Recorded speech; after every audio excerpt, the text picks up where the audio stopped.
천사사관학교 30번째 강의를 시작하겠습니다. 이 강의는 미카엘과 그의 사제들에게 30번째 설교를 기준으로 한 것입니다. 요한복음 7장 1절로 2절까지 보겠습니다. 이후에 예수께서 갈릴리에 다니시고 유대에서 다니려 아니하시면 유대인들이 죽이려 함이로라. 유대인들의 명절인 초막절이 가까운지라. 아멘. 여러분, 예수 그리스도는 유대인들이 기대하고 있던 정치적, 군사적, 경제적 도움을 주는 세상의 떡으로 이 세상에 오신 것이 아닙니다. 또 그들이 소망하고 있는 다윗의 영광을 이 땅에 재현하러 오신 것도 아닙니다.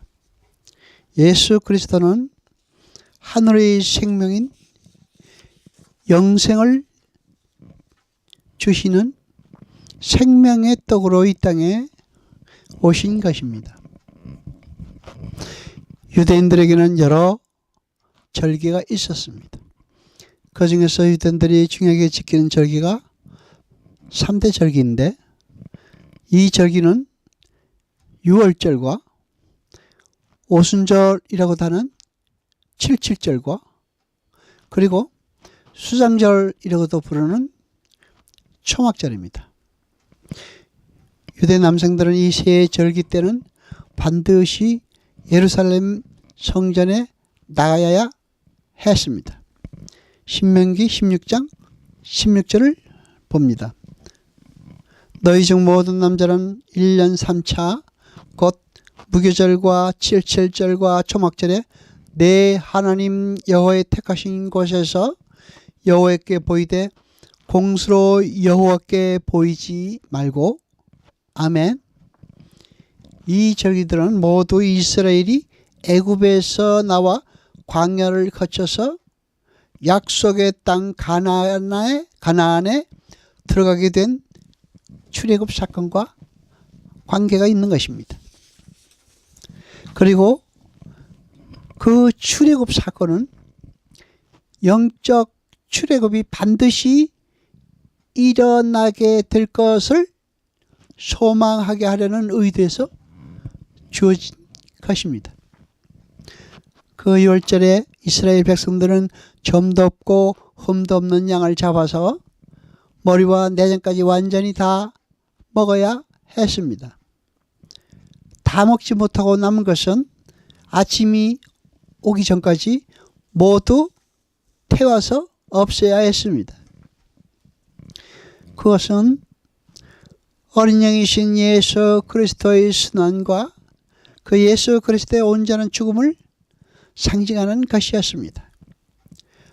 뿐만 아니라 이스라엘 백성은 어린 양과 함께 무교병과 쓴나물을 먹어야 했습니다. 출애굽기 12장 8절로 10절까지 봅니다.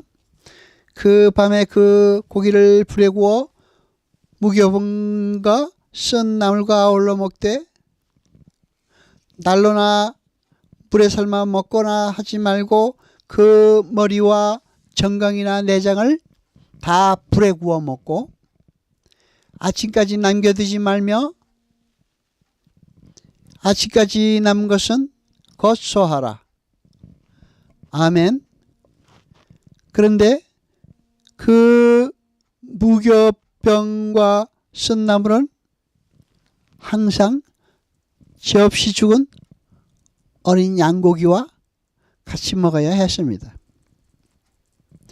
이것은 죄 없는 순결한 백성으로 재창조되기 위해서는 점도 없고 흠도 없는 어린 양의 죽음으로서만 가능하다는, 즉 예수 그리스도의 십자가의 필연성이 그 유월절이라는 절기 속에 담겨있는 메시지인 것입니다. 고린도전서 5장 7절로 8절까지 봅니다. 너희는 누룩 없는 자인데 새 덩어리가 되기 위하여 묵은 누룩을 내어버리라. 우리의 유월절 양 곧 그리스도께서 희생이 되셨느니라. 아멘.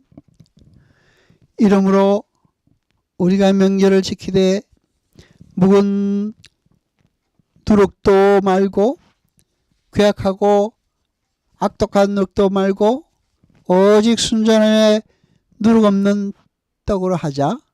아멘. 요한복음 1장 29절을 봅니다. 이튿날 요한이 예수께서 자기에게 나오심을 보고 가로되 보라, 세상 죄를 지고는 하나님의 어린 양이로다. 아멘. 6월절 어린 양이 누구입니까? 예수 그리스도입니다. 우리는 결국 새 하늘과 새 땅에서 점도 없고 흠도 없는 어린 양으로 부활하여 하나님 앞에 서게 되는 것입니다. 6월절이 하나님의 백성인 이스라엘이 어린 양의 피로 죽음을 면하게 된 날을 기념하는 날이라면, 오순절은 출애굽 광야 사건에서 어떤 것을 기념하는 절기겠습니까?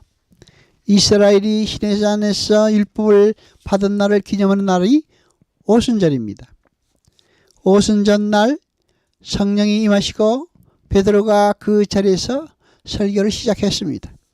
베드로는 요엘서에서 예언된 성령 강림의 이야기가 바로 오늘 이 자리에서 성취된 것이라는 것과 예수 그리스도가 주 되심과 예수 그리스도가 그리스도 되심을 설교했습니다. 그때 3,000명이 추수되었습니다.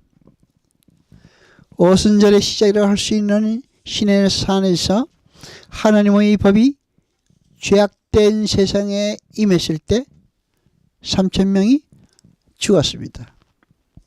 하나님의 법은 타락한 인간들이 절대 지켜낼 수 없다는 것을 보여주는 것입니다.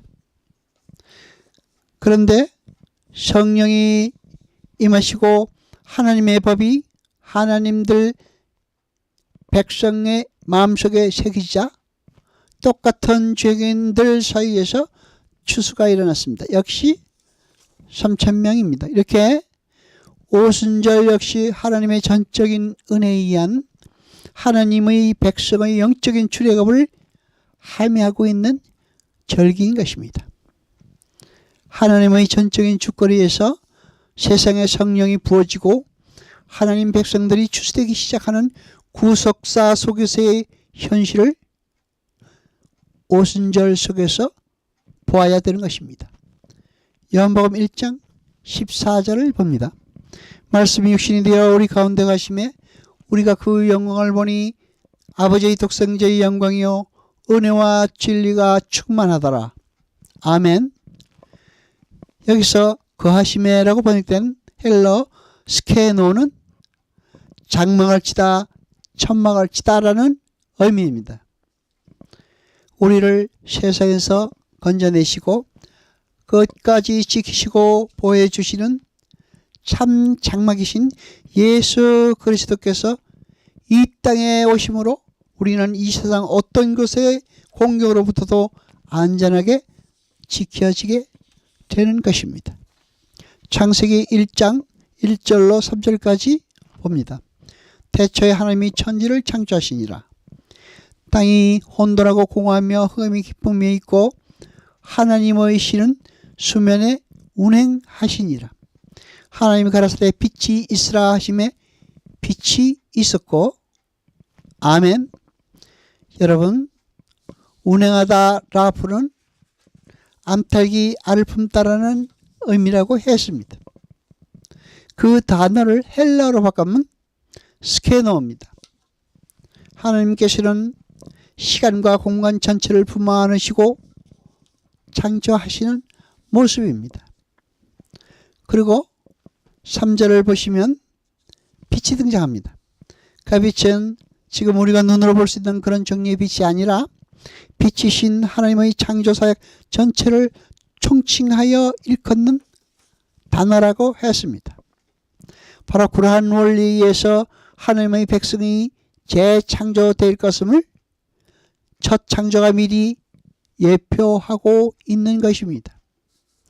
절기는 이렇게 하나님께서 하나님 백성의 영적 구원의 모형으로 허락하신 출애굽의 의미를 되새기고 그 일을 하신 분이 하나님이시라는 것을 확인한 것이며, 그 출애굽이 상징으로 담고 있는 진짜 영적 출애굽을 대망하라고 주어지고 있는 것입니다.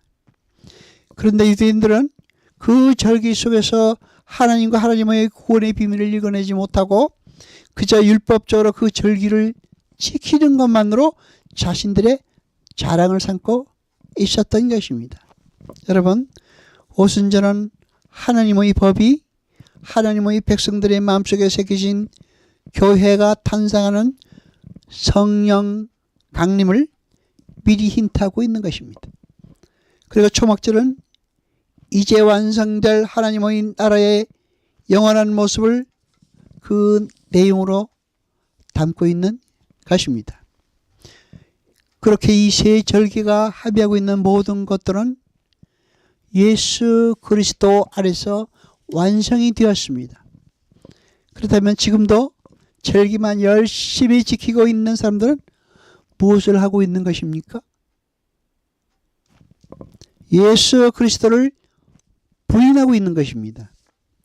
그래서 사도 바울은 절기나 월석이나 안식일은 모두 그림자이고 그 실체는 예수 그리스도라고 확실하게 밝혀낸 것입니다.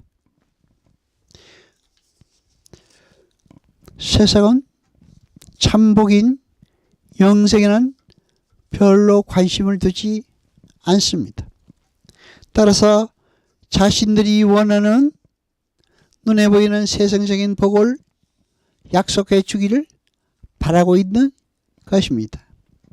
그러나 하나님이 떠나신 그 자리는 그 어떤 것으로도 메꿀 수 없습니다.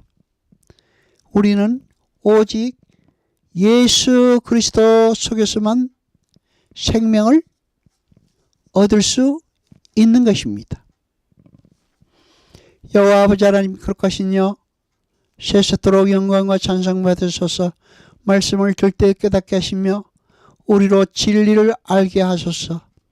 이 모든 것 감사드리며 우리 주 예수 그리스도 이름으로 기도드리옵나이다. 아멘.